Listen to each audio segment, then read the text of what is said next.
지금 이춘재 씨가 지금 용의자로 지목된 게 33년 만인데 어떻게 이 비결이 뭔가요? 그러니까 제가 알기로는 경찰이 그 사건 당시에 여러 가지 증거들을 수집하고 있었어요. 근데 사실은 그 증거물에서 이제 DNA를 그 검출할 수 있는 기술은 좀 부족했던 거죠. 그래서 그 증거물들을 잘 이렇게 보관을 하고 있다가 최근에서야 이제 기술 발달로 아주 오래된 이제 증거물에서도 DNA를 정확하게 추출할 수 있다는 게 이제 좀 밝혀졌고, 네.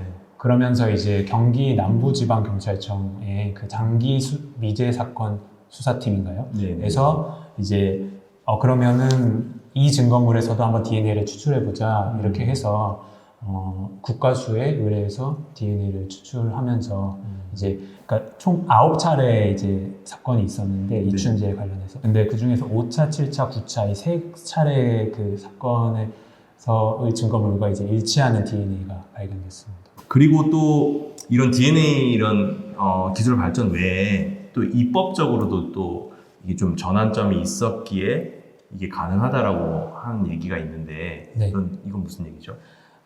맞습니다. 그러니까 DNA를 이제 증거물에서 추출을 했잖아요. 기술의 발달 때문에. 네네. 그래서 이제 국가수에서 이 DNA는 찾았지만, 근데 사실 이게 누구 건지를 또 매칭하는 작업이 필요한데, 뭐 사실은 모든 사람의 이제 DNA를 다 가지고 있지는 않죠. 근데 저희가 이제 최근에 입법한 그 법안 중에 그 DNA 신원 확인 정보의 이용 및 보호에 관한 법률이라는 법이 있는데요.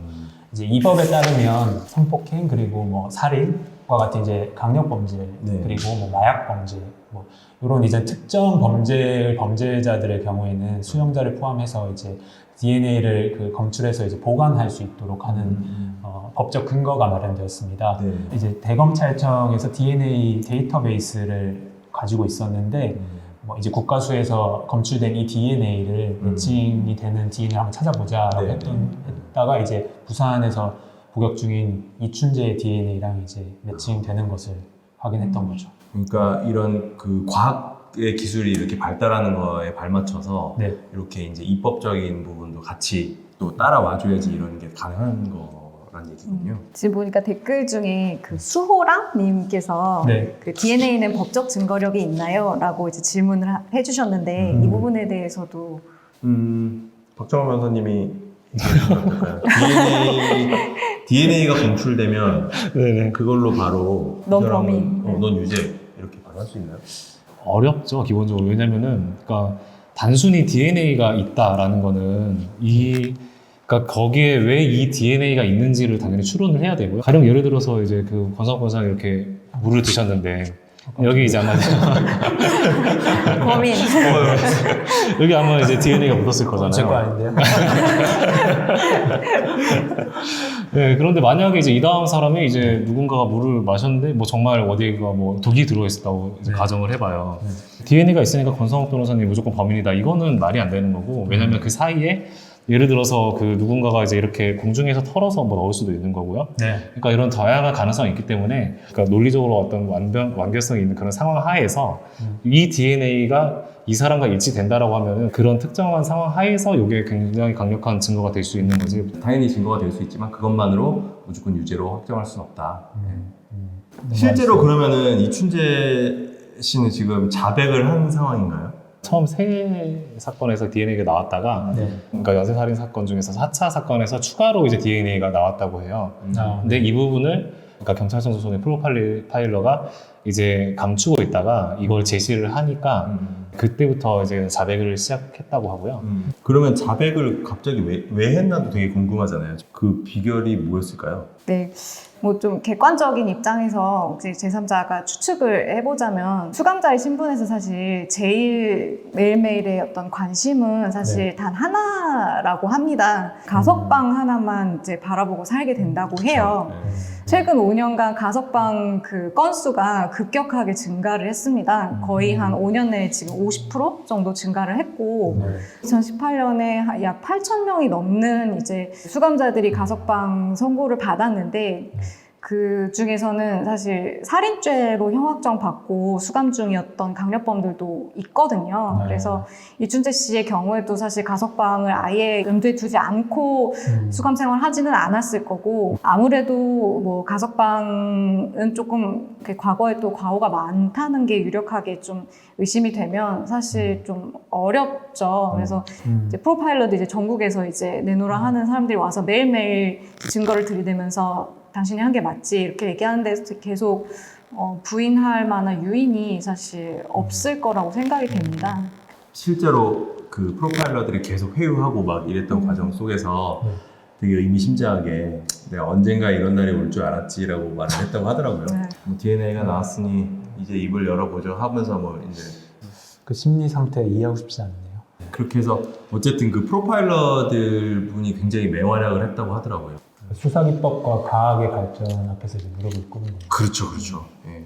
다 자백하고 그럴 때 맨 마지막에 그 프로파일러 분 중에 여성분이 있었는데 그 여성분한테 손 한번 잡아봐도 되냐고 했다는 그런 만행을 끝까지 또 아 진짜로. 저질렀다고 하더라고요. 진짜 너무 소름 돋는 이야기인데. 뒤통수 때문에. 아, 근데 진짜 뒤통수 좀 땡기는 말이죠. 근데 다행히 그 프로파일러 분께서 침착하게 조사 다 끝나고 해도 늦지 않는다라는 식으로 이렇게 의연하게 대처하셨다고 하더라고요.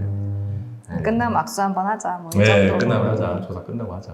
그리고 최변 어디 갔어요? 지금 최승원 변호사님 지금 다른 급한 일정이 있으셔가지고 참여 못 하셨는데 네, 별로 안 급하신데. 네, 별로 안 채팅창에 계속 이제는, 채팅창에 네. 채팅을 하고 지금, 있습니다. 네, 채팅하시는데 지금 또 잠깐 조용하시네요. 네. 지금. 지금 다시 일하는 급하신 척 하지 마시고 거라. 네. 돌아오세요. 이따 여기 뒤에 이렇게 지나가실 수도 있어요. 그죠?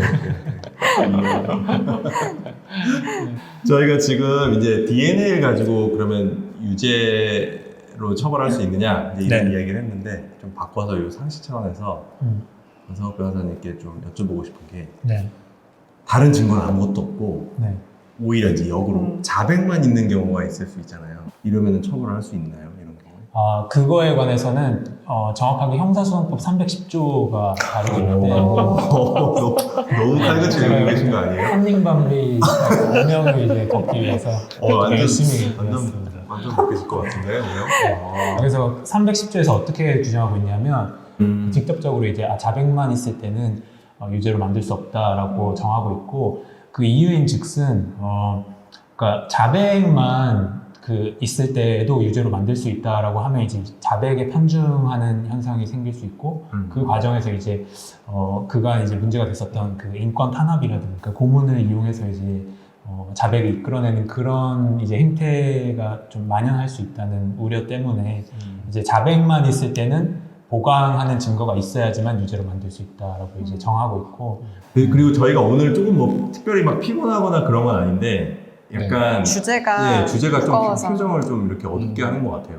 네. 그러니까 저희가 막 이렇게 네, 밝게 가- 웃으면서 해지지가 않네요. 그러니까 가볍게 무슨 말씀드리기 좀 뭐 그런 주제다 보니까 좀 말씀 그러네요. 꺼내면서도 한 번 더 생각을 하게 되고 조금 이런 게 있어서 약간 집중하는 표정이라고 보시면 될 것 같아요. 지금 컨디션 되게 좋으시죠? 오늘 날아갈 것 같아요. 왜 화를 내시는 표정을 지금 너무 날아갈 것 같아요. 너무 날아갈 것 같아요. 저희 지금 컨디션 지금 굉장히 저희 제일 열심히 일할 시간 때문에 걱정 안 하셔도 됩니다.